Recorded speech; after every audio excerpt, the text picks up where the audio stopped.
Welcome to the Athletic FC podcast with me, Akinwolere. Jose Mourinho could be set for a dramatic return back to the Bernabeu. So, is the special one really the man to save Real Madrid? All right, in with us today, we've got Tom Williams in the studio. We've got Dermot, Corrigan all the way out in Spain. And later on, we'll be joined by Seb Stafford-Bloor, who will be talking about that PSG versus Bayern Munich match, which ended 5-4. Do not adjust your headphones, ladies and gentlemen. It is 2026. There's a potential that Jose Mourinho will be going back to Real Madrid after 13 years away from the club. Look, Dermot, Real Madrid loves drama, to say the least. What is going on here? It is incredible. Jose Mourinho had an unbelievably intense, unbelievably divisive spell as Real Madrid manager a long time ago. Ever since he left the club in 2013, there's always been still a connection. He fell out with most people at the Bernabeu during that spell, but he never fell out with Florentino Perez, who was the main decision maker at Real Madrid back then and is still the main decision maker at Real Madrid now. And Florentino Perez is in a tight spot. He signed Alonso last summer. The idea was to change, to become a bit more modern, to bring in a new coach with the latest tactical ideas. That just didn't work out well with the dressing room at all. They went for Arbeloa in January, a guy from inside the club who knew how the club works internally, but didn't have much experience, didn't have any experience coaching at the top level. That hasn't worked out either. Florentino's had a look around maybe at what might be possible, and he's landed on Mourinho, which is it's a bombshell. It's really, it's just difficult to explain really, or just how deeply he's into the Real Madrid psyche, what the lasting impression he made on the club the last time around, and even just the idea of him coming back is mind-boggling. It's exciting in a way, there'll be headlines, there'll be lots of things to talk about if it does happen, but I'm not looking forward to it, I have to be honest.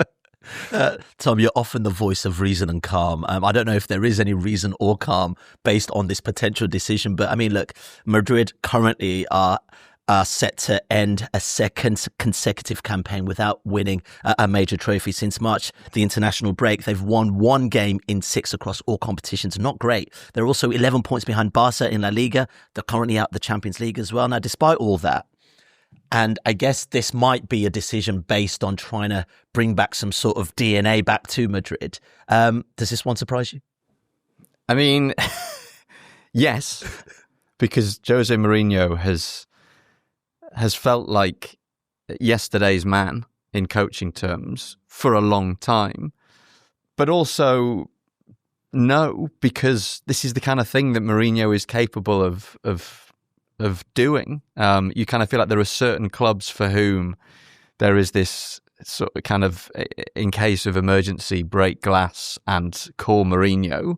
Chelsea have done it in the past. Madrid are obviously thinking very seriously about it now. And you go back to Xabi Alonso's arrival, and I think the hope was that he would instill some of the swashbuckling football that he brought to Bayer Leverkusen at the Bernabeu, and it obviously failed. And we have seen that periodically at Madrid, that when more dogmatic coaches come in and try and impose a certain way of playing on this ego-packed Madrid changing room, they really struggle. You look at the only coaches in the last sort of 15 or 20 years who've been able to bring sustained success to Madrid, and they've kind of been vibes guys. Zinedine Zidane, Carlo Ancelotti, a basic defensive structure, freedom for the attacking players, no real tactical dogmatism, and very shrewd management of the egos in the changing room. Mourinho is also a vibes guy. The chief difference is that he's an evil vibes guy, but it's a similar kind of approach. And I think fundamentally he's someone who understands, again, not to lapse into gets the club cliches, but he understands Madrid on a very deep level, that very peculiar culture, that ability to look into the camera and with a straight face and say, we are Real Madrid and we are being persecuted again, just as we have been throughout our history. Mourinho will do that. He has that kind of, that corporate side to him. And he's also an incredible kind of windshield for everyone else at the club. When Mourinho is in the dugout, that's frequently all that people talk about. There are so many kind of psychodramas at Madrid just constantly, and Mourinho is a way of kind of deflecting attention away from that. So, I mean, a massively retrograde step if it does end up, going through, and in footballing terms, extremely difficult to make an argument for it. But when you look at the culture of the club and the kind of things that Mourinho can bring to a role like that, you do start to understand it a little bit. Yeah, I mean, look, we talk about big egos, and Mourinho being one of them, actually, Dermot.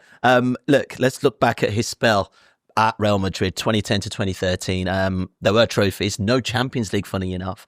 And there was also plenty of controversy before we started recording this podcast. We were just fleeting through some of those players. And there were some issues with Mourinho and those players. Yeah, for sure. When Mourinho came into Madrid in 2010, he came in saying, everything's got to change here. This is a club that's stuck in the past, that does things an old way, and I'm the guy who's going to shake everything up and turn this loser club, he almost said, into a winning club. They hadn't won the Champions League at that stage for over a decade. They hadn't won anything for 2 seasons. And Perez, unusually for him, gave Mourinho the power to go and shake things up. Like, Mourinho straight away was fighting with the journalists, fighting with referees, opposition coaches. He decided that Casillas, and there's still some people around Madrid who think he was right, but he decided that Casillas was a bad influence in the dressing room. Mourinho wanted to go to war with Barcelona. This was Pep Guardiola's Barcelona that were, the neutrals' favourites, were winning everything, playing beautiful football, had Xavi and Iniesta and all these guys from the Spain national team who were Casillas' teammates with the Spain national team. And Mourinho said, we actually have to go to war with these guys. He poked Tito Villanova in the eye after Spanish Supercopa, the scuffle on the sideline. He had everybody so revved up. Casillas said, we need to calm this down a bit, and Mourinho went to war against him. Other people, other people in the dressing room, Ramos was on Casillas' side, but over time, even people who were really close to Ronaldo, like Pepe and Cristiano Ronaldo, in the end couldn't handle the pressure, the incessant, stormy atmosphere that was just around the club the whole time. And there are still people at Madrid who say that they fell in the Champions League every year. They reached the semi-finals. There was those, Messi did them one year, Bayern did them one year, Lewandowski did them in his final year with those 4 goals. But the following year, Mourinho left, Ancelotti came in, they won the Champions League then, and a lot of people said that it was down to this supposed winning mentality that Mourinho installed at the Bernabeu, that he had to root out these bad eggs, he had to change the culture around the club, and it was that process that was painful but was required in order for Ancelotti to win the Champions League, for Zidane to win 3 Champions Leagues in a row. There are some people around Madrid who just don't buy that narrative at all, and I'm skeptical about it, but Arbeloa believes it and Florentino believes it, I'm pretty sure. And Mourinho, he definitely believes it. And we saw before the Benfica games in February, Mourinho was talking about how much he still loves the club, how he has these stories that he always has about how people come up to him in an airport and say, I'm a Real Madrid fan, you changed my life, I love you and whatever. And he still says he has that close connection to what he says is the real Madrid. He talked a lot about anti-Madridistas, and Casillas is in that group of people who fake Madrid fans or not really Madrid fans. And he believes that he was a Real Madrid fan. But then, we see what, I guess we'll get into what happened in the Benfica games, but he was 100% Benfica then against Madrid. But Perez won't have minded that. He'll just see a guy, as Tom says there, who, if he's on your side, he's 100% on your side. He'll create his own reality to an extent, or try to create his own reality and force everybody else to accept it, which is, a Florentino Perez thing. And it's something that has worked at Madrid. They say we're Real Madrid, we always win the Champions League, and logic suggests that they shouldn't, but hasn't happened this year. But in previous years, they've come back with these incredible remontadas because of that instinct in the club. Didn't have those remontadas under Mourinho, should be said. They got nervous and blew it a couple of times. But yeah, it's that essence, that idea of just sticking together and being Real Madrid and creating your own reality. And Florentino wants to do it. And if he does go back to Mourinho, I guess that's why he's going to do it. Yeah, if this was to happen, Dermot, Is everyone in the club behind this potential move? No. There are some people in the club who would like to modernise things, and sometimes Florentino Perez leans into that to an extent. There are executives of the club who would prefer to be more like a typical European super club, to have things more organised behind the scenes, to have a sporting director, for example, to have everything aligned at the club together, to not need the say-so from the very top for every small decision that they have to make. There was people in the club who were very happy that Alonso came in last year. And Alonso came in and, he was trying to shake up the medical team, for instance, to change how things were done, to modernise it, to professionalise it to an extent. But, there were other people in the club who rebelled against that. First of all, the players, because they didn't like what they were being asked to do, or at least some of the players, not all of the players, I would say. But yeah, that idea, there's a constituency within Madrid who would like to move forward, but that rams up against Florentino Perez, who in the end makes the decisions. And it was his decision ultimately to sign Alonso, even though he was given advice. I think this is 100% a Florentino decision if it is to go back to Mourinho. Yeah. I just want to talk about his current stock now, Tom. We've spoken about the fallouts with players in the past, but, this is not disregarding what he's done at Porto, what he's done at Chelsea, what he's done at Real Madrid, what he's done at Inter Milan. We know what Jose Mourinho represents, but I'm just talking about current stock right now, because the last two teams he's coached, Fenerbahce, Benfica, are clubs you probably class as outside of the big clubs in Europe. It's been more than 10 years since he won a domestic league title, and that was with Chelsea in 2015. Now, you think about, obviously, he's won the Europa League with Manchester United in 2017, and furthermore ends up winning the Conference League with Roma in 2022. But, I think you alluded to it at the top when we started chatting, Tom. This isn't a guy that currently is on the top stock of coaches in world football.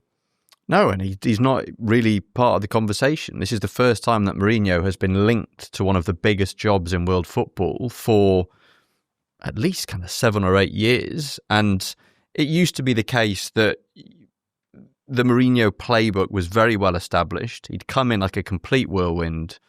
Season 1, he'd kind of, transform things. Season 2, the team would peak. That's when you would get most of the success, most of the trophies. And then things would start to fall away in season 3, and he'd be off out through the door. And as what has happened quite a lot in more recent times is that entire sort of trajectory has just been sped up. You run through that entire cycle in the space of the first season. So you get a big kind of media impact when he arrives. You might get some kind of impact on the pitch. There might be some signs of improvement, but by the end of the very first season, the players are sick and tired of him. The fans, aren't sure anymore. That the media have had enough, and it just feels like he's been pursuing this cycle of diminishing returns. And you look at the names of the clubs that he's coached in recent years, and he has been falling further and further away from the European football firmament. And it's only because he has this relationship with Madrid and specifically this relationship with Florentino Perez that he's even in that conversation. But again, if you were to judge him purely on his coaching merits and the kind of success that he has or hasn't enjoyed over the last 6-7 years, it's very difficult to make a case for him being the right man for a club of this stature. Yeah, I do think though, Dermot, I mean, this is me looking on the more positive side. When Carlo Ancelotti came to Real Madrid, where was he before? He was at Everton in many respects, right? And no one saw that move coming, right? And he had such great success with Real Madrid whilst he was at the helm. But back to Mourinho, the Tottenham Hotspur adventure didn't end that well. The Roma adventure was kind of okay. The Fenerbahce one was only a year. And then he's at Benfica. They're looking unbeaten for the season. There've been quite a few draws there, but they're potentially not looking like they're going to win the league. Yeah, for the last decade or so, when you've heard about Mourinho, I'm here in Spain, and when you hear about him, it's because something has blown up spectacularly. It's for his antics rather than for anything that his team has actually done.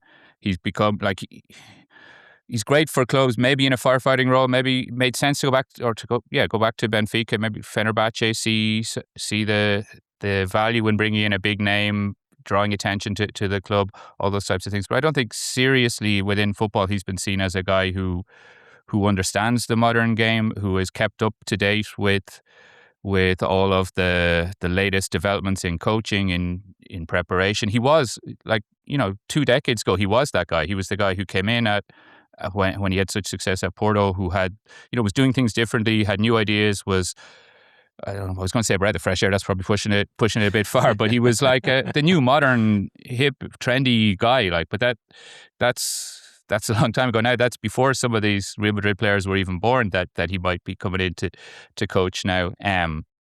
More recently, it's been because of his antics in the press room, maybe getting involved in controversies, which I guess we'll get into at Benfica, as well as a kind of dinosaur in different ways, as tactically and also maybe socially, culturally, a guy who didn't understand the modern game and maybe doesn't understand the modern world. I'm sure he would kick back against that, and he's welcome to do that, and his defenders will kick back against it as well. But from here, whenever he's come up recently, it's been as a kind of a dinosaur, somebody who we've moved on from, and that's as Tom said, Real Madrid are the only real big super club that would even consider appointing Mourinho at the minute, and it's not because of his tactical acumen that they're going back to him. Yeah, well, let's talk about some of the controversies. Mainly, a key element in this story is that obviously Vinicius Jr., what will he be thinking right now? Because in February, Vini alleged that he was racially abused by Benfica's Gianluca Prestiani in a Champions League match. Prestiani denied the allegations and was eventually given a 6-match suspension by UEFA for homophobic rather than racist conduct. Now, after the match, Mourinho suggested Vini had incited the incident.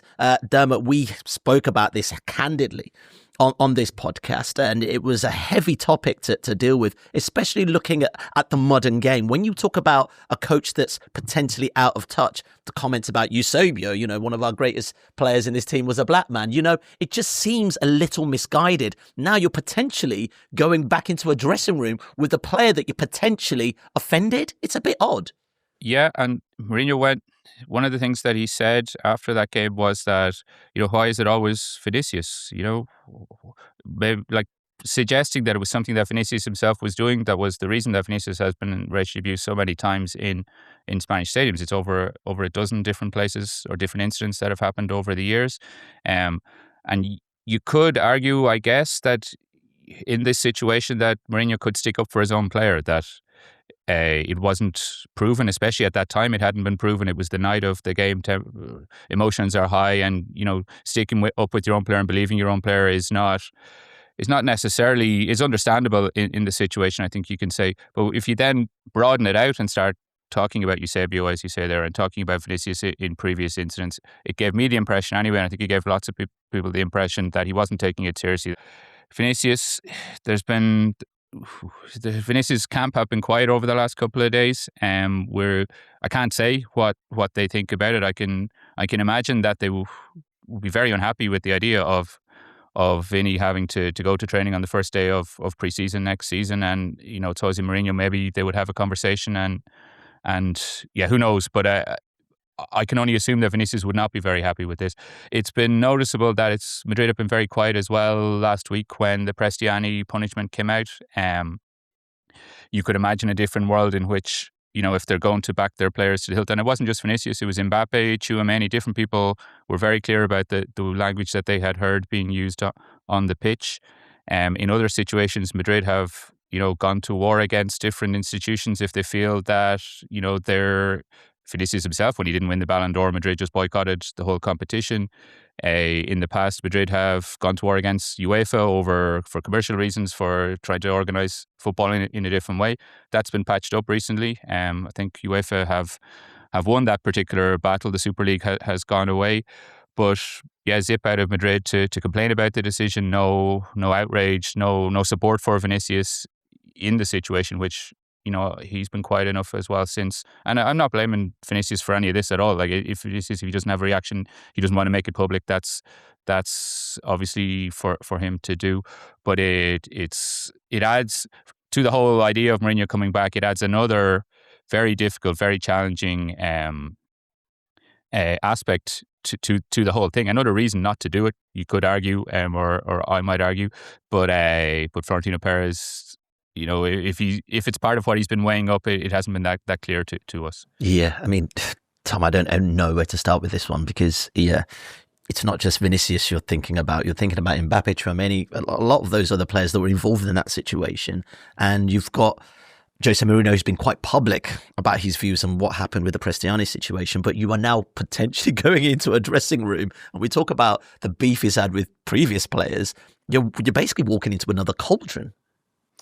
It's not ideal. It's very far from ideal in that respect. But at the same time, this is the kind of thing that happens in football.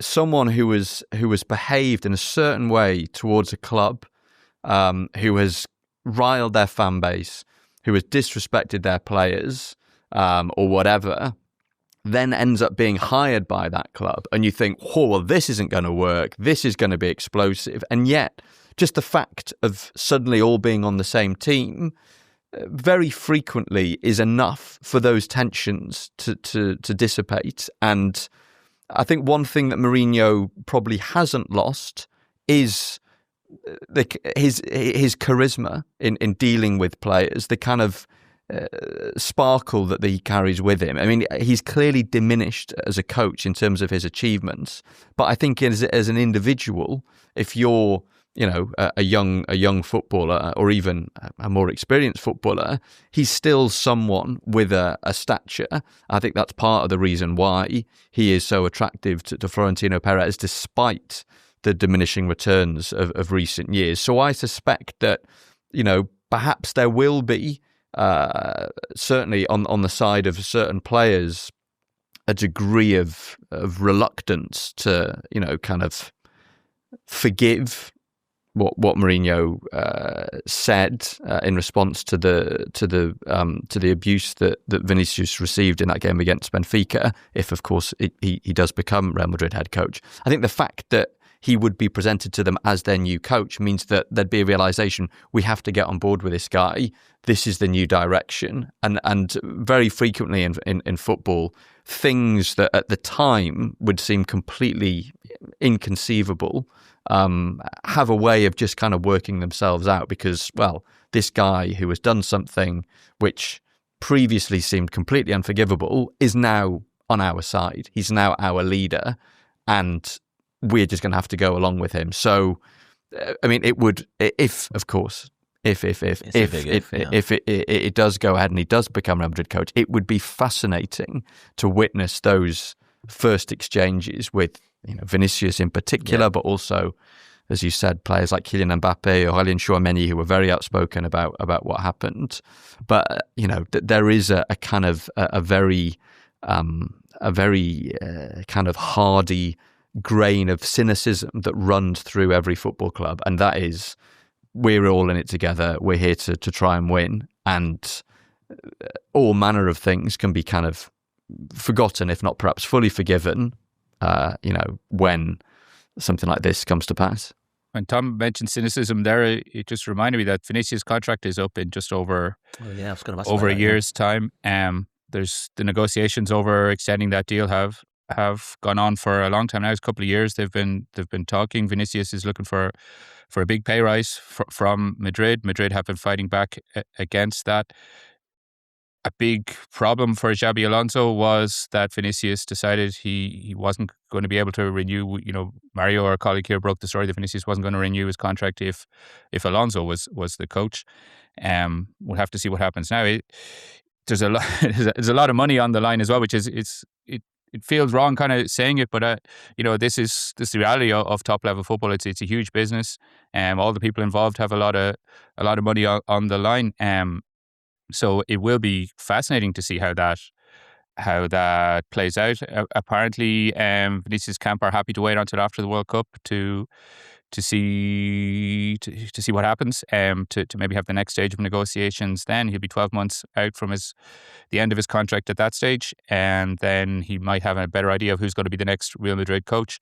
Florentino doesn't seem if Mourinho is his first choice for the job, doesn't seem too worried about how it will impact on those negotiations. But I would imagine it will have an impact. Yeah, just before you go, Dermot, are there any other names on the table potentially other than Mourinho, as we find out who might be the next head coach or manager of Real Madrid?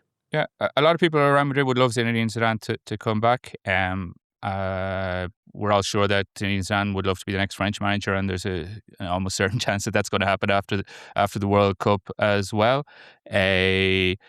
Mauricio Pochettino is the most interesting name that's come up. Florentino does like Pochettino. They have spoken to him before. He almost, if Pochettino hadn't renewed his deal at Spurs, going back about 5 years, he probably would have become the Real Madrid manager at that stage. But he's tied to the US. There's the World Cup involved as well. And yeah, Florentino's an impulsive guy. It looks like he wants to go ahead and make the call now, be seen to be doing something as well. And Mourinho's in pole position. But again, Arbeloa is just kind of hanging in there. He's got 5 or 6 more games. There's a Clásico coming up at the Camp Nou, which Madrid might have to welcome Barcelona onto the pitch as La Liga champions, or maybe Barcelona will get the result they need in that game to become La Liga champions, which is going to be super painful for Real Madrid to have to deal with. For Florentino, he'll feel that personally. He's not going to enjoy that moment at all. So which adds to just the emotional feel of the moment, the feel that something big needs to happen. He's got to make a decisive move, and there's nothing bigger or more blockbustery than bringing back Mourinho. So that's where we are at the minute.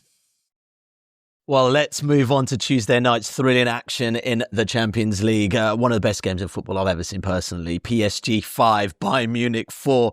Seb Stafford-Bloor was at the Parc des Princes to witness what was absolute madness. Seb, thanks for joining us. Oh my goodness. I've never watched a football game and just smiled for the entirety of it. What was it like for you? Ridiculous. Actually, it was exhausting because usually, especially when you get 2 top teams facing each other, it's very rare that they lose control of the game as often as those 2 did. But as it happened, there was so much attacking quality on the pitch. And I've seen a few people criticise the defensive standards, but I tell you what, if you've got 6 attackers of that quality on the pitch at the same time, show me 2 defences who can contain them. But the game just kept pivoting again and again and again. So from like a journalistic perspective standpoint, you're obviously trying to think about what you're going to write afterwards and how you're going to shape your reporting. And I remember speaking to my editor during the match and just thinking, let's just leave it until halftime, shall we? And then it was full time, but what a spectacle! I think particularly with this format of Champions League where everything's very drawn out, there's a real lack of jeopardy. To see 2 really, really high grade sides just go at it, what a privilege! What a privilege! And a great atmosphere and environment, and everybody was absolutely into it, and it's really special night. Yeah, I mean, Tom, it was, 5 goals at half-time, ended up with 9 goals all in at full-time. It's a shame this wasn't actually the final, but I loved Luis Enrique's comments after the game. He basically says, we deserve to win, we deserve to draw, and we deserve to lose this game, and he said it's by far the best game I have ever been involved in as a manager. Let me just say congratulations to everyone. This is why we love watching football, isn't it? It was wonderful, and it's the kind of football that we're not used to seeing. 2 such elite teams just constantly attacking, and you found yourself casting your mind back to the sort of scorelines that we saw in the European Cup in the late 1950s, when teams would go out and just try and blow their opponents off the pitch, where there was much less calculation, much less caginess. It was just, we're going to try and score more goals than you. We're going to put our faith in our attacking players. And that's how it felt last night. And then, on top of that, you had the fact that both teams press so aggressively, man mark in this very unique way. And it just gave us the most jaw-dropping spectacle. I've never seen anything like it. And a curious game as well, because apart from picking the ball out of the net a lot and claiming the odd cross and taking the odd goal kick, neither goalkeeper actually had that many saves to make. It was just every time an attacking player found themselves in a position to shoot at goal, they invariably scored or they hit the woodwork. And a very difficult game to make sense of. And you find yourself already looking ahead to the second leg next week and wondering what that's going to be like. Are the two teams going to go about it in the same way? I find it very hard to imagine that it's going to suddenly become very cagey because it's a second leg. Inevitably, there will be an even greater sense of jeopardy. But the sense you got that the players themselves had enjoyed it, that the coaches had enjoyed it. There was a wonderful scene that CBS caught just prior to Luis Enrique's post-match interview, and he saw Vincent Kompany coming past, and they had a hug, shared a joke, and you get the sense that they would love the second leg to be like this as well. It was, an absolutely magnificent evening, and I'm unspeakably jealous of Seb for having seen it with his own eyes. Do you know what? This is if you're a young kid watching football, that is the kind of football match you want to watch, Seb. And let's try and be young children right now. Was there a favourite moment for you out of those goals from that match? Luis Diaz's goal. Really? Goal. Yeah, I mean, it was slightly ruined by the initial offside and then the VAR correction, and it's kind of, that's the crux of my opposition to VAR, really. You take away stuff. But then I suppose you could argue Let's not go there. Let's keep this positive, man. Come on. Yeah, and I suppose also you'd argue that without it doesn't count, which would be a crying shame. But the level of execution, I think that might be certainly among the best assists of Harry Kane's career. The first touch from Diaz, and then the second and third where he kind of ragdolls Marquinhos, and you see him rocking back on his heels and completely off balance. That's Marquinhos, right? This is not some joker centre-back, and then just smashing the ball in. And Diaz, to me, is a really interesting guy because obviously joined Bayern Munich for a lot of money, and yet he's very rarely the headline act, but yet every now and again he comes up with just a moment that takes your breath away. And I thought last night as well, the context of that goal was just a magnificent performance from him. Michael Olise was brilliant. Kane was very, very good. I thought Diet of Meccano played very, very well among a lot of defenders who were, left in isolation a lot of times and really struggling against, some of the best attacking players in the world. But in terms of individual quality, that was just ridiculous. It reminded me a little bit of the very famous goal Marcelo Salah scored against England a very long time ago at Wembley, where a long ball, he controls it on his thigh and then volleys home in kind of the same motion. This was quite like that, but in terms of the level of execution, it reminded me of that immediately, and just and also for what it meant to the game, because at 5-2, Bayern were in trouble here. Yeah. Then they get the 5-3 and Meccano's header, and then the 5-4 changes not only the complexion of the tie, but also the atmosphere in the ground, because it was this reminder of just how much quality Bayern possessed. And it was kind of like, there's still like, at that point, 120 minutes of this left to go, right? And no one's in the final yet. So that's just one of those where I think I will always remember being in the stadium when that happened. That's kind of, you line these little moments up as a reporter, and that was just a great privilege to see that. I thought that Diaz goal was absolutely remarkable, and I guess it will depend on the outcome of the tie, but I hope that it will be remembered as one of the great Champions League semi-final goals. There are so many things to admire in it, the pass, the touch, the finish, but for me, the violence of the feint that he throws Marquinhos. Yeah, it did, yeah. I think every single person in the stadium, you look at the way he seems to be cocking the trigger on a shot and yet manages to pull out of it at the last minute, having sent Marquinhos for a baguette in the meantime. Just extraordinary. What a goal. And what a player. And someone who I think does sometimes get overlooked a little bit. When he left Liverpool last summer, I didn't get the sense that, Liverpool fans were devastated to see him leave. I don't think they felt that they were losing all that much when he left, but I might be wrong.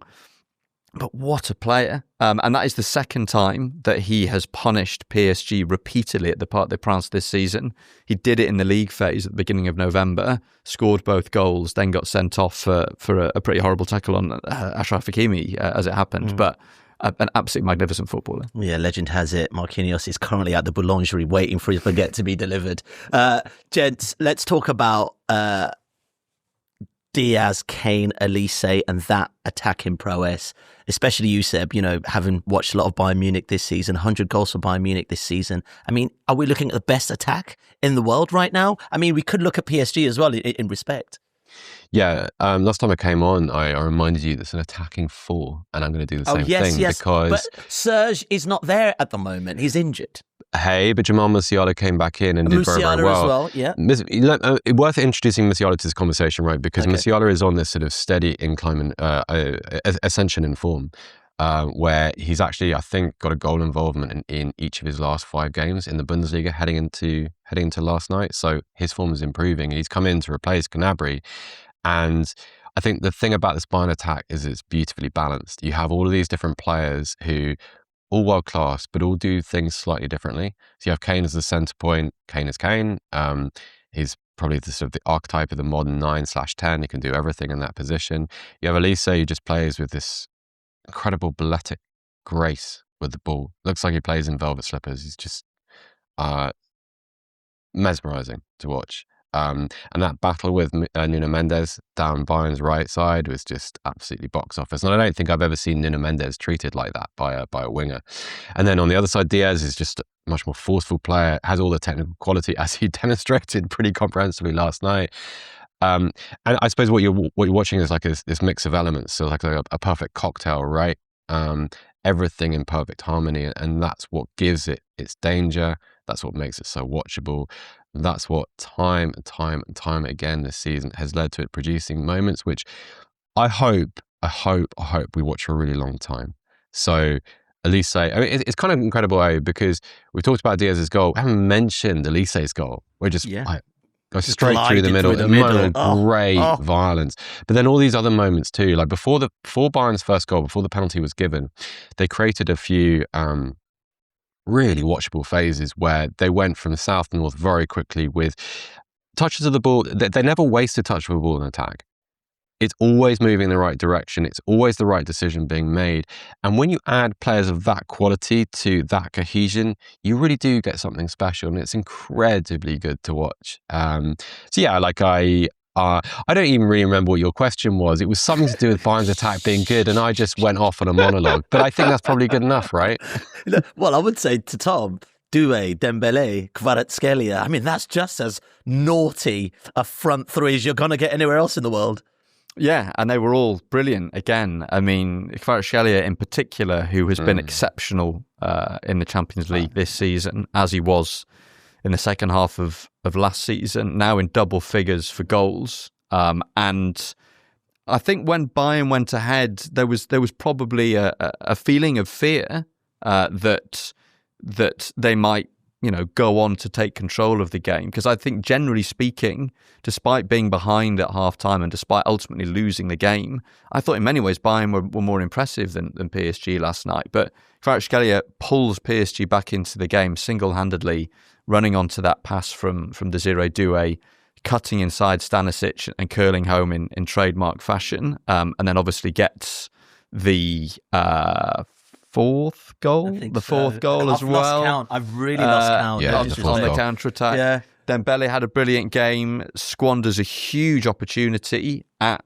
1-0 to Bayern when he's played clean through and opens his body out too much, but very quickly manages to put it out of his mind, scores the equaliser from the penalty spot, and also ends up scoring the 5th goal very intelligently as well. Leaves Hakimi's cross to run past him in the build-up to Kvaratskelia's 2nd goal. And then Desiree Doué, who teed up both Kvaratskelia's 1st goal and Dembele's goal. So they all had a contribution. For the 2nd goal? Do you remember that Dembele jumps over the ball? Was that dummy, or do you think it was a missed pass? I think it really was. Because I was like, that is intelligent football at its best, right? Yeah. It reminded me of that Messi assist from a few seasons ago at Barcelona for Antoine Griezmann, which I think might be, if not my very favourite Lionel Messi moment, then definitely kind of top 5.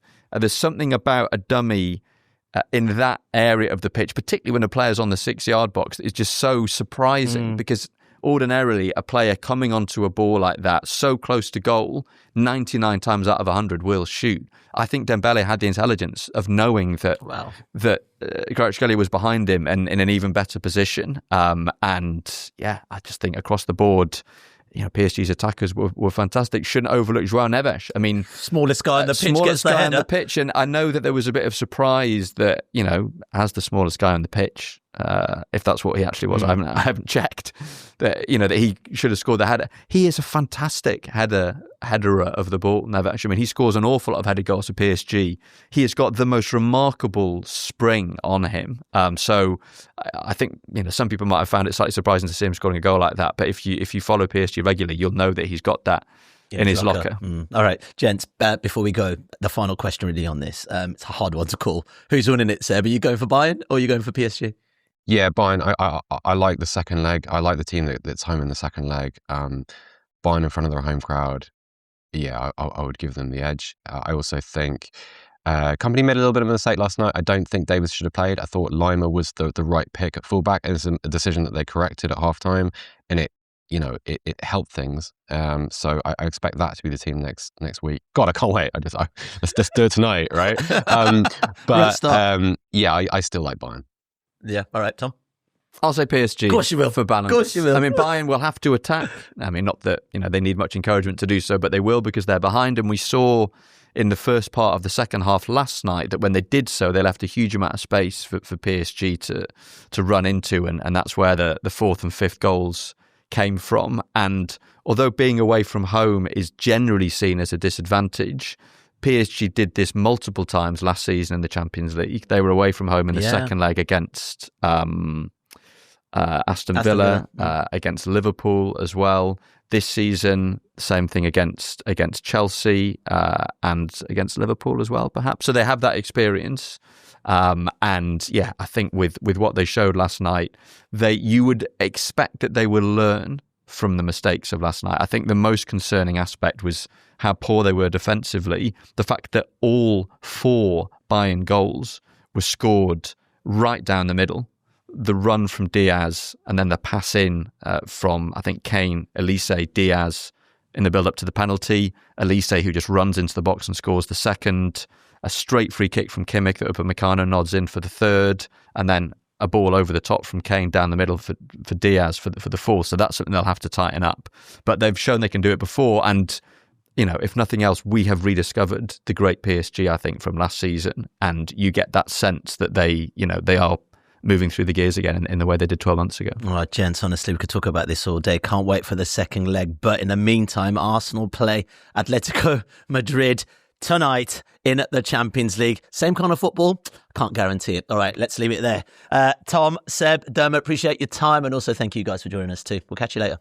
For more from the Athletic FC podcast, make sure you like and subscribe to the channel. We've got top journalists like David Ornstein, Matt Slater, Adam Crafton, Carl Anker, and plenty more through the entire season. Make sure you don't miss an episode of the Athletic FC. You can get it wherever you get your podcasts from.